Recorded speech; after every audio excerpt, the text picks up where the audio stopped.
अस्सलाम वालेकुम पाकिस्तान, मैं हूं Maliya Hashmi. Welcome to power show with Maliya Hashmi. इस वक्त मैं मौजूद हूं पार्लियामेंट ऑफ पाकिस्तान के बाहर। आज वो बहुत बड़ा मार्का जो हुकूमत और अपोजिशन के दरमियान एक्सपेक्टेड था, और वज़ीर आज़म पाकिस्तान इमरान खान साहब ने पाकिस्तान की तारीख़ में पहले वज़ीर आज़म होने का भी शर्फ हासिल किया कि उन्होंने ऐसा इंटरेस्टिंग चैलेंज थ्रो किया अपोजिशन की तरफ कि भाई ठीक है, अगर आपको मुझसे इतना ही मसला है तो फिर मुझे ऐवान से अपने वोट की ताकत से निकाल बाहर कीजिए। आए दिन आप कहते हैं कि हम आपके खिलाफ तहरीक अदम एतमाद ले आएंगे, आप सिलेक्टेड हैं, आप ये हैं वो हैं। तो आज हमने देखा कि इमरान खान साहब अगस्त 2018 में जो 176 वोट लेकर बतौर वज़ीर आज़म पाकिस्तान मुंतखब होकर आए, आज वोट ऑफ कॉन्फिडेंस में 178 वोट लेकर आए। यानी पहले से ज़्यादा कॉन्फिडेंस का इजहार किया है उनके अरकान ने। और कल अपोजिशन जमातों ने इस सेशन का हिस्सा बनने से इनकार कर दिया था, गोया उन्हें कल ही पता चल गया था कि नतीजा क्या आने वाला है। सो आज आपको दिखाते हैं, कुछ लीडर से भी आपकी बात करवाएंगे, पार्लियामान के मेंबर से बात करेंगे, पूछेंगे कि उनका आज की डेवलपमेंट के हवाले से क्या ख्याल है, और फिर पाकिस्तान की आवाम जो हमें बहुत चार्ज्ड नज़र आ रही है सुबह से, उनसे भी बात करेंगे कि उनका इसके बारे में क्या ख्याल है। आइए जी। और अब हमारे साथ मौजूद हैं शौकत यूसुफजई साहब खैबर पख्तूनख्वा से। क्या कहेंगे शौकत यूसुफजई साहब, आप लोगों ने तो तारीख दोहरा दी है, जिस तरह 2/3 अक्सरियत से ज़्यादा लेकर आप इमरान खान को केबी में ले आए, आज आप 176 की बजाय 178 वोट लेकर इमरान खान को ले आए, क्या कहेंगे? मज़ा आता अगर ये चोर असम्बली में बैठे होते हैं। ये जो रात की तारीकी में वार करते हैं, पैसा इस्तेमाल करते हैं, करप्शन करते हैं, लोगों को खुफिया खरीदते हैं, आप शेरों की तरह आते ना मुकाबला करते। इमरान खान के अंदर इतनी जुर्रत तो है ना कि उसने आके मुकाबला किया और ये सारे चोर भाग गए, पीछे नहीं। इंशाल्लाह ये जो बाहर बैठ के कहते हैं असेंबलियां तोड़ दो, इलेक्शन कराओ, मौलाना फजलुर रहमान तेरा तो वोट ही नहीं है, तू तो असेंबली का मेंबर ही नहीं है, किस बुनियाद पे कहते हो कि असेंबलियां तोड़े? मैं ये कहना चाहता हूँ कि पाकिस्तान की आवाम ने देख लिया आवाम किसके साथ खड़ी है। ये जो पीडीएम वाले चोर ये इस तरह पैसों के जोर पे जो सियासत करते हैं ना, आज उनको शिकस्त हुई है। जी, क्या कहेंगे आज के हवाले से? वजीर आजम पाकिस्तान इमरान खान साहब वोट ऑफ कॉन्फिडेंस ले गए हैं पार्लियामान का। औज़ुबिल्लाहि मिनश्शैतानिर्रजीम, बिस्मिल्लाहिर्रहमानिर्रहीम। ये 2 सीटें हमने और फालतू ली हैं। अगर ये हस्बे इख्तिलाफ वाले असेंबली में आ जाते तो इंशाल्लाह ताला 10 वोटें हमारी और होती। इसलिए हमें ये कम मिली है कि ये आए नहीं है, चोर हैं, वो करप्ट हैं, वो इसलिए आए नहीं है। तो इंशाल्लाह ताला अगर वो आ जाता है तो इंशाल्लाह ताला हमारे उनके हस्बे इख्तिलाफ के बेंचों से इंशाल्लाह ताला हस्बे इक़्तिदार वाले बेंच पे इंशाल्लाह आ जाते, लेकिन वो आए नहीं है। और उन्हें पता था कि अगर हम गए तो हमारे 10 ये इधर से भी चले जाएंगे, 4 पीपल्स पार्टी से भी आ जाते। अच्छा, आपको क्यों लगता है वजीर आजम को क्यों अपोजिशन वोट दे देती? वो इसलिए, देखें ईमानदारी में, देखें मैं आपको एक इसका आसान हल बता दूं। शहद की मक्खियाँ फूल पे जाके बैठती हैं और रस चूस के लाती हैं, वो सिर्फ फूलों पे बैठती हैं, वो किसी गंदी चीज़ पे नहीं बैठती हैं। तो ये एक साफ सुथरा आदमी है, ये एक पाक साफ आदमी है, ये एक दयानतदार आदमी है, ये चोर नहीं है। वो चोर थे, वो चोरी करके भाग गए। वो लंदन में जाते हैं ना, जब रोडों से गुजरते हैं तो अंग्रेज को उर्दू नहीं आती, तो वो पता है क्या कहते हैं? देखो देखो कौन आया, चोर आया, चोर आया। ऐसे नहीं कहते, वो कहते हैं छोड़ आया, क्योंकि इंग्लिश आती है। और ये चोर थे, ये डाकू थे, इन्होंने इस मुल्क को लूटा है, इस कौम को लूटा है। ये कौम से प्यार करता है, ये कौम से मोहब्बत करता है, और ये इस वतन से प्यार करता है, ये पाक फौज से प्यार करता है। हम इसके साथ हैं, हम इमरान खान हैं। अच्छा, तो वो जो आप लोग इतने नारे अभी गो नवाज गो के मैं दोबारा भी सुन रही हूँ, वो तो ऐसा गो नवाज गो हुए कि वो तो अब वापस नहीं आ रहे और आपकी हुकूमत ला भी नहीं पा रही। सर जी, वो जब यहाँ से गुजरा है ना जी, यहाँ जब असेंबली से भागा है तो वो मिठाई खा रहा था, मिठाइयाँ खिला रहे थे कि जज ने हमारे हक में फैसला कर दिया। जब फैसला पड़ा तो उसमें लिखा था इसे माल बरामद करो, और फिर वो भागता है और कहता है मुझे क्यों निकाला, तो मोदी को पाकिस्तान की पाक सरजमीन पे लेके आया। ये तुमने वो जो हमारी 70,000 माएँ और बहनें और बेटियां इस मुल्क पे कुर्बान हुई हैं, तुझे वो नहीं ख्याल आया? जो हमारे नौजवान शहीद हुए, जो बच्चे शहीद हुए, इन्होंने कश्मीर का मसला चला तो इन्होंने ज़ादी मार्च शुरू कर दिया। ये दुश्मन है मुल्क के, ये दुश्मन है कौम के। क्या कहेंगी, आज आप लोगों ने 178 वोट डाल दिए खान साहब को, और पहले बहुत बात चल रही थी कि शायद खान साहब का और आपका और शहरियार का वोट, ये क्या कहानी है? देखिए, जलने वाले जलते रहेंगे। प्राइम मिनिस्टर इमरान खान हर रोज़ शाइन करेंगे, हर रोज़ मजबूत होंगे। बहादुर इंसान है, जीदार इंसान है, ईमानदार इंसान है। आज डट के पार्लियामेंट से वोट ऑफ कॉन्फिडेंस लिया है और भगोड़ों की आज दौड़े लगी हुई हैं। फजलुर रहमान साहब आज क्यों नहीं आए? उन्होंने क्यों मना कर दिया सबको कि ना आए? वो मेरे ख्याल में हलवा खाने गए होंगे क्योंकि अब यहाँ तो उनका चूरन बिक नहीं रहा। हो सकता है वो नए हलवे की तलाश में हो। आपको पता है उनको आदत है, वो हर जगह से हलवा लेने की आदत है उनको। मरियम तो कह रही थी कि आप लोग बहुत घबराए हुए हैं, तो आज रिजल्ट तो उलट आ गया। जो मरियम बाजी है ना, इसके तो मुकद्दर में ही रोना लिखा हुआ है। ये मैंने अभी उसकी थोड़ी देर पहले पता नहीं कोई स्पीच थी या पता नहीं प्रेस कॉन्फ्रेंस करी थी, मुंह पे उसके 12 बजे हुए थे, आज उसको जवाब मिल गया। ये सियासी बोनी जो है, न सिंध से इन्होंने कोई सेनेटर बनाया, न KPK से कोई सेनेटर बनाया PML ने, न बलूचिस्तान से बनाया, न यहाँ से बनाया। जिसको कह रहे थे कि चोर है उसके ऊपर भगड़े डाले तो पेट फाड़ के गिलानी को खैर से इन्होंने सेनेटर बनाया। तो ये पराई शादियों में ही नाचती रहती है। असल बात ये है कि प्राइम मिनिस्टर इमरान खान ने देखिए इस दफ़ा और भी ज़्यादा वोट लिए हैं, एतमाद का वोट लिया है। आप ये पूरा D चौक में पूरे पाकिस्तान से आप लोग देखे, आवाम जो आई हुई है, हमने नहीं बुलाया, ये खुद प्राइम मिनिस्टर इमरान खान के लिए आए हैं। उनको पता है कि ऐसा ईमानदार लीडर हमें कभी मिल ही नहीं सकता। तो जरदारी क्या, उनको वैसे चाहिए कि तौबा ताइब होके जाके दोबारा सिनेमा की टिकटें बेचे।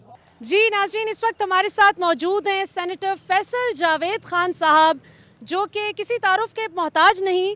इनकी गरजती बरसती आवाज़ PTI के जलसों की पहचान है। तो फैसल साहब क्या महसूस कर रहे हैं और आज की डेवलपमेंट को कैसे देखते हैं 178 वोट्स को? जी अल्लाह का लाख लाख शुक्र है एक तो सबसे पहले। दूसरा ये है कि इमरान खान साहब की जो स्टांस था उसकी जीत हुई है आज। इमरान खान ने कहा खुले मैदान में आए, सीक्रेट बैलेट जो है ना उसको ख़त्म करना बहुत ज़रूरी है। और इमरान खान साहब कहते रहे क्योंकि लेन देन होती है, तो जहाँ खुफिया रायशुमारी थी उन्होंने पैसा चला के कर लिया, जहाँ ओपन फील्ड थी वो भाग गए। आज नंबर पूरा करते ना अपना, ये मैसेज है इसमें। या आप करप्शन के साथ खड़े हैं या करप्शन के ख़िलाफ़ खड़े हैं। और इमरान खान साहब की जो जदोजहद है, जब उन्होंने 96 में पार्टी बनाई थी, उन्होंने करप्शन का ख़ात्मा करना था, गरीब के हालात बेहतर करने थे, ये इनका मिशन है। ये इनको समझ नहीं है PDM को कि ये इमरान खान से डील कर रहे हैं, किसी ट्रेडिशनल टिपिकल प्राइम मिनिस्टर से डील नहीं कर रहे। बिल्कुल ठीक है। अच्छा ये बताइए कि हमने अली हैदर गिलानी की वो वीडियो भी देखी, वो सारा मामला हमारे सामने है, लेकिन उसके बाद जो इलेक्शन कमीशन ऑफ पाकिस्तान पहले तो थोड़ी रिलक्टेंट नजर आई, हमें कोई नाम जिक्र ही नहीं था उनकी प्रेस रिलीज में उस वीडियो का, लेकिन अब उन्होंने 11 मार्च को बुला लिया है PTI को कि अब आप साबित करें। तो आप होपफुल हैं कि आप लोग साबित कर पाएंगे? देखिए जो कानून है जो कहता है, और सुप्रीम कोर्ट में भी इस पर भी बात हुई थी, उनके फैसले में भी आया है कि ये इलेक्शन कमीशन की ज़िम्मेदारी बनती है कि उन्होंने करप्ट प्रैक्टिसेस के अगेंस्ट गार्ड करना है। ठीक है, और ये अच्छी बात है, उन्होंने नोटिस लिया और उस समात के लिए मुकर्रर किया, ये खुशाइन बात है। और तहकीकात होनी चाहिए सीधी सीधी। 2 आपके पास इतराफ़ जुर्म मौजूद हैं, एक गिलानी का अपना कि जी हाँ मैंने किया, और दूसरा मरियम का कि उन्होंने टिकट वाली जो बात की है वो भी ब्राइबरी में आता है ना। तो दोनों के ऊपर पूरी कार्रवाई होनी चाहिए, और ये अच्छी बात है कि इलेक्शन कमीशन ने इसको समात के लिए मुकर्रर किया।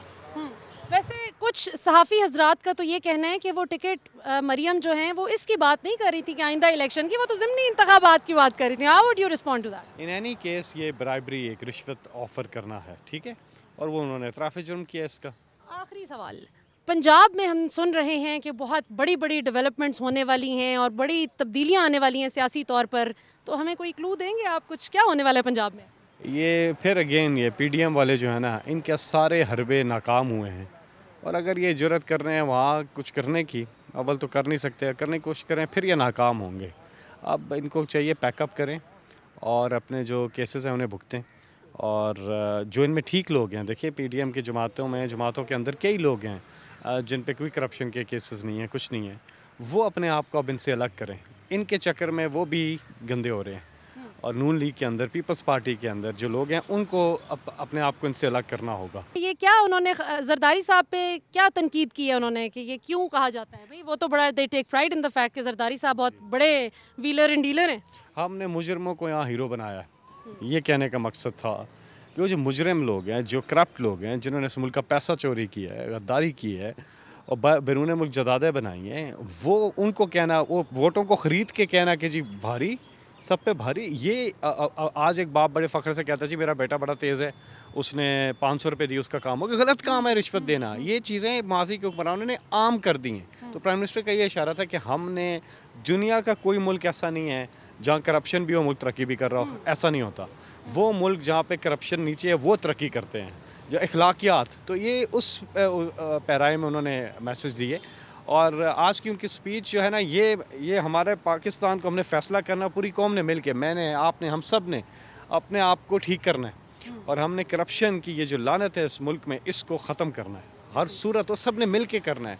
और जो करप्ट लोग हैं उनको हीरोज़ नहीं बनाना, उनको तो टेलीविज़न पर भी टाइम नहीं मिलना चाहिए, चाहे वो पीटीआई के अंदर हो या किसी भी जमात के अंदर हो। देखें कहीं पे भी हों, हम पाकिस्तान की बात कर रहे हैं, हम पीटीआई की बात नहीं कर रहे, पाकिस्तान की बात कर रहे हैं। और वो इमरान खान साहब जिन्होंने अपने कंडक्ट के साथ अपनी, उनको देखे ना, अल्लाह ताला ने उन्हें सब कुछ दे दिया, उन्हें सियासत में आने की ज़रूरत तो नहीं थी, लेकिन वो क्यों आए हैं? ना उन्होंने अपनी फैक्ट्रियाँ लगानी है, मिलें लगानी है, ना एवन फील्ड में अपार्टमेंट बनाने हैं, ना कुछ करना है। उन्हें जो करना है इस मुल्क के लिए करना है, तो हम सबको उनका साथ देना है। जी, लास्ट ट्रिकी क्वेश्चन, वो 16 लोग भी आज शामिल थे वज़ीर आज़म साहब के हक़ में वोट करने के लिए, जिन्होंने अपना ज़मीर बेचा एलिजिडली गिलानी साहब के और हफीज़ शेख साहब के मुकाबले में, तो क्या कहेंगे? अब आपकी कोई तहकीक वगैरह का क्या अमल चल रहा है? देखिए बात यह है कि अगर वो आइडेंटिफाइबल वोट होती तो बहुत आसान था, पता चल जाता, उनकी तशख़ीस हो जाती। ये बड़ा मुश्किल काम है कि उनकी तशख़ीस हो सके। खुफिया रायशुमारी थी, किसी को कुछ पता नहीं किसने किसको वोट दिए, लेकिन मैं समझता हूँ कि तहकीकात ज़रूर होनी चाहिए। लेकिन अगर इलेक्शन कमीशन, वो जो सुप्रीम कोर्ट का फ़ैसला था उसमें दिया हुआ था क्लियरली, और वो उन्होंने कहा टाइम कंस्ट्रेंट्स की वजह से, लेकिन कुछ 100 बैलेट पेपर्स छापने थे ना, अगर वो आइडेंटिफाइबल होते आज, तो आज बड़ी आसानियाँ होती। बहरहाल हमें आगे से चीज़ों को ठीक करना है। जी नाज़रीन, अब हमारे साथ मौजूद हैं एक्स एजुकेशन मिनिस्टर केपी और टूरिज्म के मिनिस्टर भी रह चुके हैं आतिफ खान साहब। आज की डेवलपमेंट को कैसे देखते हैं जो इमरान खान साहब ने 178 वोट लिए? बहुत ज़बरदस्त काम हुआ है, और सबसे ज़्यादा खुशी की बात यह है कि जिस तरह इमरान खान साहब कहते हैं कि मैं हमेशा फ्रंट फुट पे आके खेलता हूँ, तो उन्होंने यही जो इन्होंने सेनेट में धांधली की और ये शो करने की कोशिश की कि जी मेजॉरिटी नहीं है, तो उन्होंने एतमाद का वोट लिया है, और पिछली दफ़ा से ज़्यादा, पिछले हिसाब से ज़्यादा वोट मिले हैं उनको, तो बहुत खुशी की बात है। और मेरे ख़्याल में इंशाअल्लाह ताला ये पाकिस्तान के लिए, पीटीआई के लिए, क्योंकि वजह यह है कि इमरान खान साहब तो हमेशा ये कहते हैं, और मतलब मुझे ज़ाती तौर पे पता है कि वो अपने लिए नहीं लड़ रहे, वो अपने लिए नहीं खेल रहे, वो इस मुल्क के नौजवानों के लिए लड़ रहे हैं, और यही उनकी मेन स्ट्रेंथ है, और वो उनके साथ थे और उनके साथ हैं और उनके साथ रहेंगे इंशाल्लाह। पीटीआई की वैसे मुझे बड़ी एक दिलचस्प बात लगती है कि यहाँ पर आप कोई पोर्टफोलियो दे दें, ले लें, जो मर्जी करें, लोग इमरान खान से उतने के उतने ही खुश नजर आते हैं। आतिफ खान साहब, ये आपका तो पोर्टफोलियो था, एज टूरिज्म मिनिस्टर आप काम कर रहे थे, और अब आप नहीं हैं वजीर, तो आपको कोई नाराज़गी नहीं, कोई इमरान खान से नाराज़ करने के लिए आपको क्या किया जाए? फिर आप लोग क्यों इतनी मोहब्बत करते हैं? देखिए, इमरान खान से नाराज़ नहीं हो सकते। इमरान खान से नाराज़गी सिर्फ तब ही होगी जब वो अपने मंशूर से और अपने मिशन से हट जाएं, और वो इंशाल्लाह नहीं हटेंगे। बाकी वजारत ये तो मामूली चीज़ हैं। अगर मुल्क ठीक हो जाए, मैं वज़ीर ना भी हूँ तो मैं बहुत खुश हूँगा, और अगर मैं वज़ीर हूँ और मुल्क का बुरा हाल हो, मैं उन करप्ट लोगों के साथ बैठा हूँ, तो मुझे वो वजारत कबूल नहीं है। इमरान खान के साथ मैं बग़ैर वजारत के भी खुश हूँ। जी, और इस वक्त हमारे साथ मौजूद हैं वफाकी वज़ीर बराए साइंस एंड टेक्नोलॉजी जनाब फवाद चौधरी साहब। क्या कहेंगे आज की डेवलपमेंट के हवाले से? आपको उम्मीद थी कि जीत जाएंगे? नहीं, ज़ाहिर है उम्मीद तो थी, और उम्मीद तो तब भी थी हफीज़ शेख साहब की। हफीज़ शेख साहब की भी उम्मीद थी। एक्चुअली वो भी उस वक्त भी वही नंबर थे, आपको याद होगा, जो मैंने उस वक्त भी बात की थी, वो इतने ही नंबरों की बात की थी, और जो ज़ाहिर नंबर थे उसी की बात कर रहा था मैं पहले भी और अब भी। और अनफॉर्चुनेट है कि उस वक्त ये नंबर पूरे नहीं हुए, लेकिन उससे एक सियासी अदम इस्तेहकाम पैदा हो गया था मुल्क में। आज का जो हमारा ये जो वोट हुआ है, उसके नतीजे में ये अदम इस्तेहकाम ख़त्म हुआ है, दोबारा एक स्टेबिलिटी आई है, और मुल्क तभी आगे जाते हैं जब सियासी स्टेबिलिटी हो। सो ये खुशाइंद बात है कि इतने ज़्यादा लोगों ने, आज प्राइम मिनिस्टर साहब जब इलेक्ट हुए थे तो 176 वोट था, आज 178 वोट है, तो काफ़ी अल्हम्दुलिल्लाह इससे। खान साहब की इस मूव को आप कैसे देखते हैं? मेरे ख्याल में तो बड़ी इंटेलिजेंट मूव थी कि वो नहीं आए, अगर उनको पता चल गया था ये क्या होना है। देखें जी, जो जमहूरियत होती है ना, उसमें अपोजिशन को, हुकूमत को एक दूसरे को मान के चलना पड़ता है। ये नहीं हो सकता कि अपोजिशन हर बात के ऊपर ही कहे कि इलेक्शनों को भी मैं नहीं मानती, मैं अपना कोई फैसले हैं उनको भी नहीं मानते, हम वज़ीर-ए-आज़म को भी नहीं मानते। कब इस तरह तो नहीं होता। फिर हम कोई वाइकिंग्स के दौर में तो नहीं है कि एक दूसरे के गले काटने हैं। ये एक फ़ैसला है, अक्सरियती फ़ैसला है। हमारा जो आइन है वो कहता है कि जो हमारी नेशनल असम्बली है वो फैसला करेगी कि मुल्क का वज़ीर-ए-आज़म कौन होगा, और वज़ीर-ए-आज़म फैसला करेगा कि काबीना कौन बिल्कुल होगा। ठीक है, लेकिन फवाद साहब आज वो 16 लोग भी तो थे ना, वो 16 बैक स्टैबर्स भी थे जिन्होंने वज़ीर-ए-आज़म के हक में वोट किया, जिन्होंने आपको धोखा दिया 2 दिन पहले, तो उनके खिलाफ क्या कार्रवाई होगी, वो कैसे पकड़े जाएंगे? हाँ, ये दूसरा सवाल बड़ा इंपॉर्टेंट है कि वो कैसे पकड़े जाएंगे। अब देखें ना, जैसे तो खैबर पख्तूनख्वा में हुआ था, हमारे पास एविडेंस आ गई, वीडियो आ गई, तो पता चल गया कौन लोग हैं। ठीक है। अब ये इसीलिए हम इलेक्शन कमीशन को ज़ोर दे रहे थे कि आप ट्रेसेबल बैलेट बनाएं, जहाँ पे झगड़ा होगा वहाँ पे चेक कर लेंगे कि क्या हुआ क्या नहीं हुआ। तो अनफॉर्चुनेटली इलेक्शन कमीशन ने हमारी बात मानी नहीं, तो अब कोई ज़रिया नहीं है जिससे आप पता करा सकें। अच्छा, इलेक्शन कमीशन ने लेकिन वज़ीर-ए-आज़म साहब की बात पर कहा है कि उन्हें बहुत दुख हुआ है उनके बयान पर। नहीं, मैंने तो खैर इलेक्शन कमीशन एक बड़ा ताकतवर इदारा है और बड़ा हम उसका एहतराम करते हैं, लेकिन इलेक्शन कमीशन को मेरा ख्याल है दुख होने के बजाय एक सीरियस कार्रवाई उसके ऊपर जो है वो करनी चाहिए। फवाद साहब, चूंकि आप लॉयर भी हैं तो हम आपकी मौजूदगी से फ़ायदा उठाते हुए ये सवाल भी रखना चाहेंगे कि वो जो कहते थे कि वक्त की किल्लत की वजह से ट्रेसेबल हम नहीं बना सकते, टेक्नोलॉजी का इस्तेमाल नहीं कर सकते, तो इसको डिले नहीं कर सकते थे कानूनी तौर पर? आप क्या कहेंगे? नहीं, बिल्कुल डिले कर सकते थे, और यही बात जब हम इलेक्शन कमीशन में गए थे तो वहाँ पे यही बात हमने की थी कि पहली बात तो ये कि कोई प्रॉब्लम नहीं है, 1 घंटे में टेक्नोलॉजी तो मौजूद है, आपने इम्प्लीमेंट करनी है। हम तो रोज़ाना देखो ना करेंसी नोट छापते हैं, करेंसी नोट से ज़्यादा उससे जो करेंसी का टेंडर है उससे ज़्यादा क्या सीक्रेट टेंडर होगा दुनिया में। तो आप उसके अंदर पूरी टेक्नोलॉजी लगाते हैं, उसको ट्रेसेबल भी बनाते हैं, उसके अंदर नंबर भी लगाते हैं, QR कोड्स लगाते हैं, तो वही टेक्नोलॉजी आप बैलेट पेपर पे लगा दें। ठीक है, करने तो दोनों काम प्रिंटिंग प्रेस ने हैं, ठीक है। तो वो तो कोई प्रॉब्लम नहीं था। और 1600 आपने 1700 बैलेट पेपर छापने थे। सो मुझे नहीं पता कि इलेक्शन कमीशन ने क्यों ये फैसला किया कि वो टेक्नोलॉजी यूज़ नहीं करेंगे। मैं तो वैसे आज सबकी बॉडी लैंग्वेज देख रही थी, मैंने बड़ी कोशिश की कि वो मैं चोर पकड़ सकूं, लेकिन मेरे से तो नहीं पकड़े गए। अब देखते हैं आप लोग इसमें कामयाब होते हैं नहीं होते। फवाद साहब, आखिरी सवाल मैं आपसे करना चाहूँगी कि 11 मार्च को इलेक्शन कमीशन ने बिलाखिर आपको अली हैदर गिलानी की वीडियो स्कैंडल के हवाले से बुला ही लिया कि अब आप करें, बताएं जी कैसे गलत है। तो आपको लगता है कि PTI साबित कर पाएगी कि क्या इसमें इन्होंने किस तरह से गड़बड़ है? क्योंकि वो कानूनी पेचीदगियों में फंस जाता है ना हमारे मुल्क में, ये बड़ा एक मसला है। नहीं, देखिए, हम कुछ साबित नहीं कर पाएंगे, ना ही सच्ची बात यह है कि PTI के पास को बहुत ज़्यादा इसके अलावा कोई एविडेंस है। ये तो इलेक्शन कमीशन की अपनी कार्रवाई है, हमने वो शवाहिद इलेक्शन कमीशन के सामने रख दिए हैं।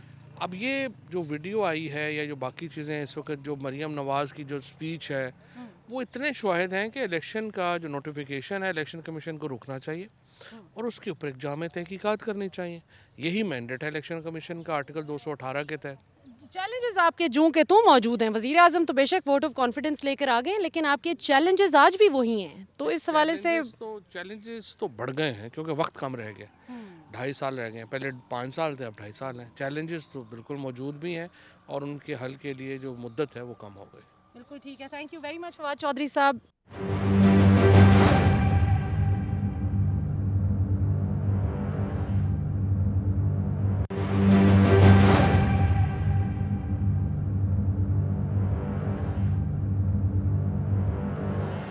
और अब हमारे साथ मौजूद हैं वफाकी वजीर बराए बहरी उमूर जनाब अली जैदी साहब। इनसे पूछते हैं कि आज की मूव को कैसे देखते हैं और ऑपोजिशन अब आप पर पहले से भी ज़्यादा लीथल हमले करने वाली है। अली जैदी साहब, क्या तैयार हैं आप ऑपोजिशन के मुकाबले के लिए? अगर ऑपोजिशन कोई होती ना कि बड़ी कोई ईमानदार और जिसके बाद बड़ी पब्लिक की बैकिंग होती तो फिर आदमी डरता भी। ये अपने आप को बचाएंगे, हमें क्या करना है। ये सारे के सारे चोर इकट्ठे हो गए हैं पूरे, और एक आदमी इधर खड़ा हुआ है इमरान खान जो सारों से लड़ रहा है और हम सारे उसके साथ हैं।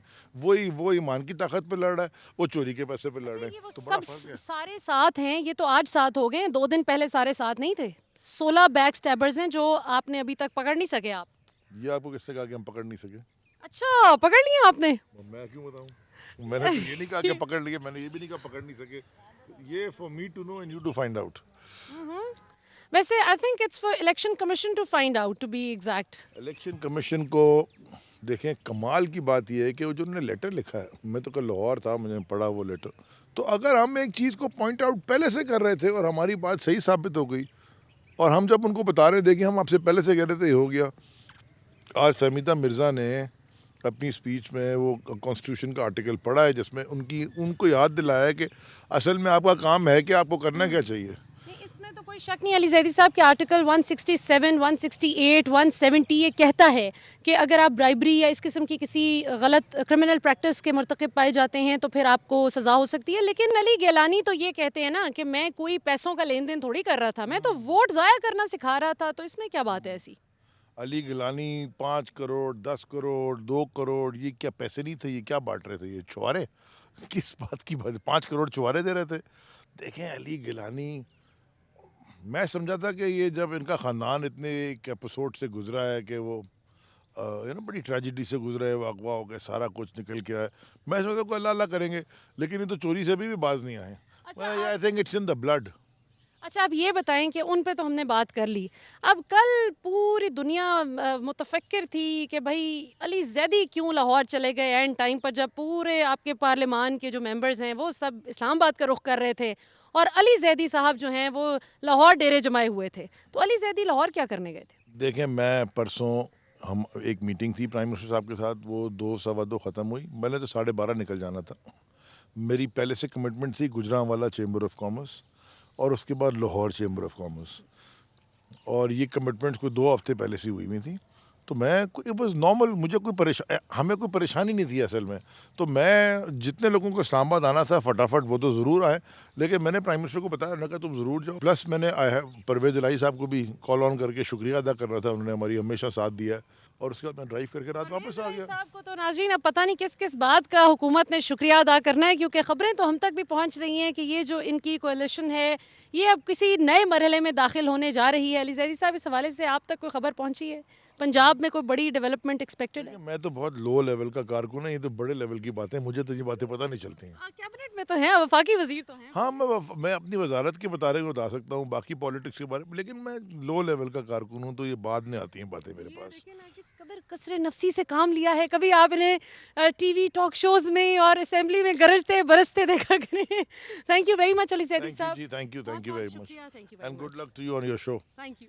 नाज़रीन, वैसे तो फजलुर रहमान साहब पूरी हुकूमत से ही नालां हैं, लेकिन एक साहब ऐसे हैं जिनसे उन्हें बहुत शदीद नाराज़गी है, क्योंकि 2018 के जनरल इंतखाबात में उन्होंने डबल लीड से हराया था फजलुर रहमान साहब को, और पार्लियामान से रुखसत करने में इनका बड़ा रोल है फजलुर रहमान साहब को। जनाब गंडापुर साहब हमारे साथ हैं। सर, क्या कहेंगे आज के हवाले से, इसको कैसे देखते हैं इस डेवलपमेंट को, और हुकूमती चैलेंजेस क्या कम हो गए हैं इस डेवलपमेंट से?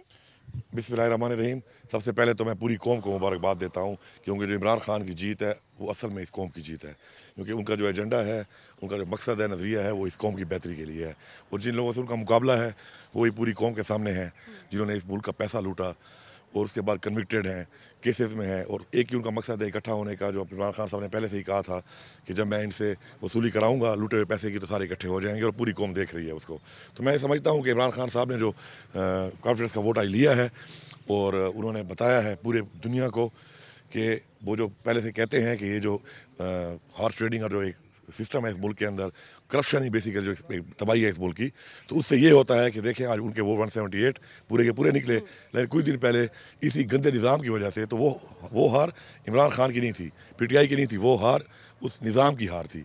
और आज की जो जीत है, ये जीत उस निज़ाम की जीत है जैसे इमरान खान चाहता है कि इस मुल्क में इम्प्लीमेंट हो। लेकिन वो PTI के कैंडिडेट ही थे ना हफीज़ शेख साहब, जिनको नहीं वोट पड़ा, तो हो सकता है कि आपके कैंडिडेट से इख्तलाफ हो लोगों को? नहीं, इख्तलाफात कैंडिडेट से कभी नहीं होते। जब आप किसी पार्टी का हिस्सा होते हैं तो उसमें आप उस पार्टी के नज़रिए के साथ चलते हैं, पार्टी का डिसीजन आपका डिसीजन होता है। ये सिस्टम के अंदर जो ये एक हॉर्स ट्रेडिंग का जो चक्कर है, ये आज से नहीं है, सेनेट के इलेक्शन में हमेशा से ही चलता है, और इसी वजह से हम कह रहे थे कि इसको ओपन बैलेट होना चाहिए, और हमने पहले शो कर दिया थे अपने कंसर्न। इससे पहले अपने 20 MP हम निकाल चुके हैं, हम वाहिद पार्टी हैं कि इससे पहले हम 20 MP अपने निकाल चुके हैं, इसी बात में कि हमारे इस तरह वोट गायब हो गए थे और हमने निकाले थे।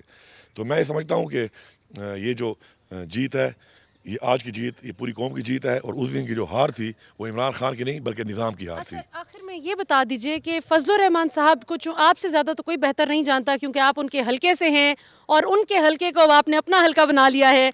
तो ये बताएं कि उन्होंने कल जो ऐलान कर दिया और बड़े परेशान दिखाई दिए कल कि भाई पीडीएम का कोई भी रुकन शिरकत नहीं करेगा इजलास में, तो इस बॉयकॉट की क्या वजह समझ आती है आपको? देखिए जी, फजल रहमान पीडीएम को लीड कर रहा है और पीडीएम से नीचे जो पार्टियां अभी उसके साथ हैं, तो अब ये पीपल्स पार्टी और ये जो नून लीग इस वक्त बनी हुई है, और मुझे बड़ा अफसोस होता है, जब हुए थे सीनियर लोग, और ये मैं तो इन्हें कहता हूँ चिक्स दोनों को, इन्होंने जो एक ड्रामा बनाया हुआ है ये और जो फॉलो कर रहे हैं, ये किसी कौम की अखलाकियात को तबाह करने के लिए इनको फॉलो करके ये लोग बहुत गलत प्रेसिडेंट्स अपनी आने वाले नस्ल के लिए पैदा कर रहे हैं, और इनको ऐसा नहीं करना चाहिए। एक करप्ट तरीन बाप का बेटा खड़ा होके यहाँ बड़े बड़े दावे कर रहा है, एक मफरूर जो कि करप्शन में मफरूर हो चुका है, उसकी एक बेटी वो खड़ी होकर दावे कर रही है और चैलेंज कर रही है इमरान खान जैसे आदमी को, जिसकी क्रेडिबिलिटी पूरी दुनिया मानती है। अब निज़ाम की तबाही इन्होंने की, मुल्क को कर्ज में इन्होंने धकेला, इकानमी इन्होंने तबाह की, फेट ऑफ ग्रेस में इन्होंने डाला, और पूछते हमसे ऐसे हैं जिस तरह 30 साल हमने कुछ किया हो। मैं ये समझता हूँ कि मौलाना फजल रहमान जिस पीडीएम को लीड कर रहा है, इनका मकसद एक है कि लूटे हुए पैसे का हिसाब ना लिया जाए। इमरान खान वो हिसाब ले रहा है, और मौलाना फजल रहमान की अपनी हैसियत ही है, अपना हल्का वो हारा हुआ है और वो पूरे पाकिस्तान की इन पार्टीज़ को लीड कर रहा है। तो जो बंदा अपना हल्के में लोगों ने पहचान लिया, मुस्तरद कर दिया बुरी तरह उसको, वो लीड कर रहा है एक तहरीक को जो पूरी पाकिस्तान के लिए कहते हैं हमने बनाई हुई है। लेकिन देखिए ना, अब आपके लिए बड़ा मुश्किल वक्त आन पहुंचा है कि आधा वक्त गुजर गया, आधा वक्त बाकी है। तो अभी भी करप्शन ख़त्म नहीं हुई, निज़ाम ठीक नहीं हुआ, तो आप कॉन्फिडेंट हैं कि आप इस 2.5 साल में कुछ कर पाएंगे? देखें, ये तो कह रही आधा वक्त, तो आप कह रही हैं आधा वक्त के बाद फिर एक और टेन्योर है, वो भी हमारा है। आप वक्त आने दें, इलेक्शन में जब हम दोबारा जाएंगे उस वक्त तक अभी हमने इकॉनमी हमने माशाल्लाह अपनी ठीक कर ली है, इन इदारे हमने खुद मुख्तार कर दिए हैं, महंगाई इनकी वजह से जो हुई है अब कंट्रोल हो रही है। देखिए वो जो एक पैच होता है पहला जो आपको लगता है, वो हमने उस पर नीचे आना शुरू हो गए हैं हम, अब इंशाल्लाह आगे नीचे ही आती जाएगी। तो अब वो जो इनका जो गन था उसको साफ़ करने में टाइम लगा है। आप इंशाल्लाह अब जो अगले 2.5 साल आएंगे, 2.5 साल बाद इंशाल्लाह बिजली भी इंशाल्लाह ठीक होगी, लोड शेडिंग भी कम होगी, इनके किए हुए कॉन्ट्रैक्ट की वजह से भी महंगी हो रही थी, इंशाल्लाह महंगाई भी कंट्रोल होगी, डॉलर भी नीचे आएगा, और साथ साथ रोज़गार भी बढ़ेगा इस मुल्क में, इन्वेस्टमेंट आपके सामने बढ़ रही हैं, स्टॉक एक्सचेंज हमारी माशाल्लाह दुनिया में बेहतरीन सतह पे जा रही है। तो इंशाल्लाह हम ये सब चीज़ें कवर अप कर लेंगे, और जब टाइम आएगा तो इंशाल्लाह ये कौम समझ चुकी होगी कि इमरान खान ने कौम की सोच की, इन्होंने अपने बच्चों की सोच की। जी नाज़रीन, इस वक्त पार्लियामेंट ऑफ पाकिस्तान के बाहर बहुत ही पुरजोश मनाजिर देखने में आए। हमने देखा कि पाकिस्तान तहरीक इंसाफ के वोटर्स और सपोर्टर्स बहुत भारी तादाद में हमने देखा कि निकले, और कुछ सपोर्टर्स अभी हमारे साथ मौजूद हैं, उनसे हम पूछते हैं कि आज के हवाले से वो क्या कहेंगे।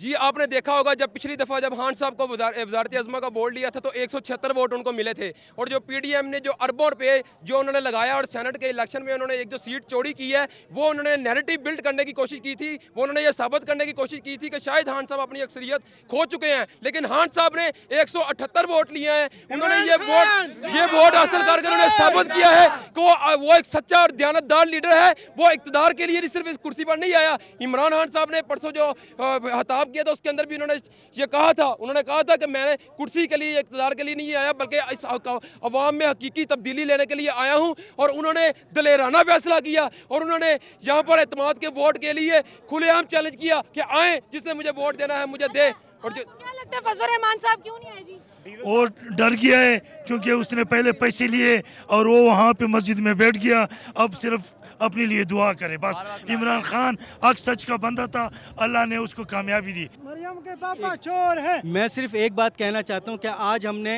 एक जो उनके वज़ीर आज़म रहे हैं शाहिद खाकान अब्बासी का लेवल जो था हाई लीडरशिप नून लीग की और पीटीआई के कारकुनों से उलझ रही थी, उनका लेवल देखें। जी नाज़रीन, इस वक्त हम मौजूद हैं पार्लियामेंट के बाहर और हमारे साथ मौजूद हैं 9 मुंतखब सेनेटर फ्रॉम पाकिस्तान तहरीक इंसाफ जनाब एजाज चौधरी साहब। किसी तारुफ के मोहताज नहीं, क्या कहेंगे आज के हवाले से? मैं आज के हवाले से पाकिस्तानी कौम से ये कहना चाहता हूँ, मैं 45 साल से सियासी कारकुन हूँ। लोगों को ये पता ही नहीं है कि इमरान खान किन खुसूसियात और किन एबिलिटीज़ को रखता है, और वो आम तरह का सियासतदान नहीं है। कायद-ए-आज़म मोहम्मद अली जिन्ना के बाद अगर कोई उसूल परस्त और उसूली सियासतदान इस मुल्क को मिला है वो इमरान खान मिला है, जो अपने नज़रिए के ऊपर खड़ा है। आज भी उसने पार्लियामेंट के अंदर ऐलान किया है कि पाकिस्तान का नज़रिया ला इलाहा इल्लल्लाह है। और इस मुल्क के 99% लोग इस नज़रिए के साथ खड़े हैं, पहली बात। दूसरी बात आप ये जान लीजिए कि वो वाहिद वज़ीर आज़म है कि जिसने वज़ीर आज़म बनने के बाद मदीना की रियासत को बनाने का अज़्म किया, उसका ऐलान किया, उसे सियासी नारे के तौर पे इस्तेमाल नहीं किया। ये लोगों को नहीं पता कि ये एक मुनफरिद क़ुव्वत है जो हुब्बे रसूल है, इससे बड़ी और दुनिया के अंदर कोई क़ुव्वत नहीं है। तीसरी बात, हम तुम्हारे साथ हैं। तीसरी बात, उसके मद्दे मुकाबिल जो लोग हैं वो इखलाकी तौर पे भी दिवालिया हैं, माली तौर पे भी, जिस तरह नौजवान कह रहा है कि वो चोर हैं, अखलाकी तौर पे भी दिवालिया हैं और माली तौर पे भी वो चोर हैं। इसलिए वो सिर्फ यानी कौम के मुजरम नहीं हैं, इस पूरी रियासत के मुजरम हैं। वो लोग हैं कि जिनको पाकिस्तान की एपिक्स कोर्ट ने सज़ा दी, वो मुजरम हैं, जेल से यानी एक किस्म का फ्रॉड करके वो जेल से निकल के बैरून मुल्क चले गए हैं। और उसकी बेटी भी जो है यहाँ पर मुजरिमा है, उसकी हैसियत इससे ज़्यादा कोई नहीं है और कौम इनको पहचान चुकी है। और आखिरी बात मेरी तरफ से पहले कि आप कोई अगला सवाल करें, मेरी आखिरी गुजारिश ये है कि आज भी पार्लियामेंट के अंदर उससे ज़्यादा अक्सरियत थी जब वो वज़ीर आज़म मुंतखब हुए थे, तो उसने अपनी पार्लियामेंट के अंदर भी अक्सरियत बढ़ाई है। और जहाँ से ये समझते हैं ना कि इन्होंने इलेक्शन जीता है, इलेक्शन नहीं जीता है। वहाँ पर अगर हम पहले 20,000 वोट से हारे थे तो हम 4,000 वोट से जीते हैं। जहाँ पर हम 30,000 वोट से हारे थे वहाँ 4,000 वोट से हारे, हम आगे बढ़े हैं। इसलिए मैं नहीं समझता कि हम ना पार्लियामेंट में पीछे गए हैं ना आवाम के अंदर नीचे गए हैं। बस एक क्विक सवाल आपसे करना चाहूंगी कि आज ऑपोजिशन नहीं आई पार्लियामान में, इसको आप किस तरह देखते हैं, क्यों नहीं आए? देखिए, जो मुजरिम है उसने मफरूर होना होता है, या वो जेल में होता है या वो मफरूर होता है, और वो मुजरिम हैं इसलिए वो मफरूर हैं। और जो उनका सरबराह है वो मुझे समझ नहीं आती कि एक काल अल्लाह और काला रसूल अल्लाह कहने वाला फ़र्द इन मुजरिमों की सरबराही कैसे कर सकता है। जी, और इस वक्त हमारे साथ मौजूद हैं parliamentary secretary for health doctor Nausheen Hamid, जो कि एक बहुत बड़ी आवाज़ है पाकिस्तान तहरीक इंसाफ की हुकूमत की। उनसे पूछते हैं कि आज के हवाले से उनके क्या तासुरात हैं। देखिए जी, आज मैं समझती हूँ कि हर पाकिस्तानी के लिए एक बहुत खुशी का दिन है कि ये वो ईवान है जिसने जब वज़ीर आज़म साहब को चुना था तो 176 वोट्स के साथ चुना था, और आज जो वोट और कॉन्फिडेंस दिया है वो 178 वोट्स के साथ दिया है। इन वोट्स में इजाफा ये बता रहा है कि खान साहब जो हैं वो पहले से भी ज़्यादा मकबूल वज़ीर आज़म है। इस कौम को उनके ऊपर एतमाद है, इस ईवान को उनके ऊपर एतमाद है, और इंशाअल्लाह ताला उन्हीं की सरबराही में हम नया पाकिस्तान बनाएंगे और अवाम को वहाँ लेकर जाएंगे जहाँ पे कायद आज़म और अल्लामा इकबाल ने देखा था। जिंदाबाद, जिंदाबाद, जिंदाबाद, जिंदाबाद, जिंदाबाद। तेरे जानसार, तेरे जानसार, तेरे जानसार, मुखिया तेरा शानवाज। जी, तो भाई गो नवाज गो, तो ऐसा हुआ कि मियाँ साहब इंग्लैंड चले गए और अब वो वापस ही नहीं आते। अब तो हुकूमत कहती है कि वापस आए और मियाँ साहब नहीं आते। जी नाज़रीन, तो आज हमने शहरी इक़्तिदार में होने वाली इंतहाई अहम और अनयूजुअल पॉलिटिकल डेवलपमेंट देखी कि पाकिस्तान की तारीख में पहली मर्तबा किसी वज़ीर आज़म ने अपने लिए वोट ऑफ कॉन्फिडेंस तलब करके अपनी सपोर्ट जानना चाहिए कि ये रोज़ रोज़ जो आए दिन सिलेक्टेड के नारे लगते हैं, उनको तो इमरान खान ने आज पहले से भी ज़्यादा वोट लेकर, यानी अगस्त 2018 में अगर 176 वोट पड़े थे तो आज 178 वोट लेकर हमेशा के लिए इस नारे को दफन कर दिया है। लेकिन हुकूमत को जो गौर तलब चीज़ें जो हुकूमत को अभी जिन पर काम करना है बहुत ज़रूरी, वो ये है कि आम आदमी की ज़िंदगी को बेहतर करने के लिए आपके पास अब बहुत कम वक्त रह गया है। आधा वक्त गुजर चुका, आधा वक्त रह गया। सो इस 2.5 साल के अरसे में हुकूमत को ये साबित करना है कि Imran Khan was the right choice in 2018। और इसके अलावा जो 16 बैक स्टैबर्स हैं जिन्होंने आज इमरान खान साहब को तो वोट किया, लेकिन उन्होंने 2 दिन कबल हुकूमत को धोखा दिया। सो इन धोखेबाजों को भी इमरान खान को पहचानना होगा। अगरचे इलेक्शन कमीशन ऑफ पाकिस्तान वाकई अगर सुप्रीम कोर्ट ऑफ पाकिस्तान की हिदायत पर अमल करते हुए इसको इंश्योर कर लेते कि इसको ट्रेसेबल बना लिया जाए, ये ओपन बैलेट हो जाता तो बहुत आसान हो जाता, भले खुफिया वोटिंग होती लेकिन ट्रेसेबल होती, तो आज इनको पकड़ना बहुत आसान होता। लेकिन अब इमरान खान जाने और उनका इन्वेस्टिगेटिव प्रोसेस जानना तो ये बहुत ज़रूरी है कि ऐसे कौन लोग हैं जो पाकिस्तान के मफाद से ज़्यादा इस बोसीदा निज़ाम के साथ चिमटे रहना चाहते हैं, जिनके ख़िलाफ़ इमरान खान जिहाद करते हैं।